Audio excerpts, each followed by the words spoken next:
રવિ પાક ચણામાં ખેડૂતોએ પિયત વ્યવસ્થાપન કેવી રીતે કરવું જોઈએ તે અંગે કૃષિ સંશોધન કેન્દ્રના ખેતીવાડી અધિકારીએ માહિતી આપી। ભાવનગર, અમરેલી સહિત સૌરાષ્ટ્રમાં મોટાભાગના ખેડૂતો રવિ પાક તરીકે ઘઉં, ચણા, ડુંગળીનું વાવેતર કરતા હોય છે, પરંતુ આ પાકોમાં પણ અવનવા રોગ તેમજ જીવાતો આવતી હોય છે, જેના પર નિયંત્રણ મેળવવું ખૂબ જ જરૂરી હોય છે। પાકની યોગ્ય માવજત કરવામાં ન આવે તો વિવિધ રોગ તેમજ જીવાત થવાના કારણે પાક નષ્ટ થવાની સંભાવનાઓ રહેલી છે। પરિણામે ખેડૂતોને તેનું આર્થિક નુકસાન પહોંચતું હોય છે, પરંતુ જો રોગ જીવાત ન આવે તે માટે યોગ્ય કાળજી રાખવામાં આવે તો પાકની યોગ્ય માવજત કરીએ તો આર્થિક નુકસાનથી બચી શકાય છે।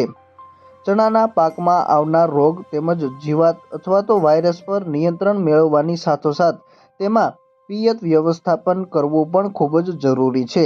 જો સમયાંતરે ચણાના પાકને પિયત ન આપવામાં આવે તો તેમાં થતું ઉત્પાદન ઘટી જતું હોય છે, પરિણામે ખેડૂતને તેનું નુકસાન પહોંચે છે। રવિ પાકમાં ચણાનું વાવેતર થયું હોય તો તે ચણા હાલ 30 થી 35 દિવસની આસપાસના થયા હોય।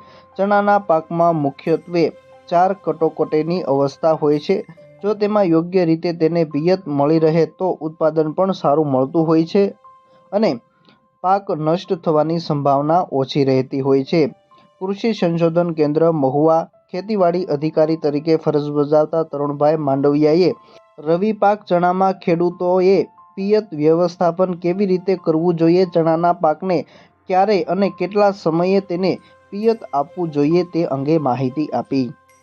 નમસ્કાર ખેડૂત મિત્રો, મારું નામ તરુણ માંડવિયા, હું ખેતીવાડી અધિકારી તરીકે મહુવા ખાતે ફરજ બજાવું છું। ચણાના પાકમાં અત્યારે જે ચણાનો પાક છે એ મોટાભાગે 30 દિવસ આજુબાજુનો થયો છે। તો ચણામાં મુખ્યત્વે 4 કટોકટીની અવસ્થા છે। એક તો જ્યારે આપણે કોરવાણ કરીને વાવેલો હોય તો વાવ્યા બાદ તરત પિયત આપવું જોઈએ। ત્યારબાદ જ્યારે એનો ગ્રોથ ચાલુ થાય એટલે કે 15-20 દિવસના થાય ચણા, બરાબર છે, જેમાંથી ડાળીઓ ફૂટવાનું ચાલુ થાય ત્યારે એક પિયત આપવું જોઈએ। ત્યારબાદ ફૂલ બેસે એટલે કે ફ્લાવરિંગ સ્ટેજ આવે અને ફૂલ બેસવાની શરૂઆત થાય ત્યારે એક પિયત આપવું જોઈએ। અને જ્યારે પોપટા બેસે એમાં અને એમાં ચણા ભરાવાનું ચાલુ થાય ત્યારે એક ખાસ પિયત આપણે આપવું જોઈએ।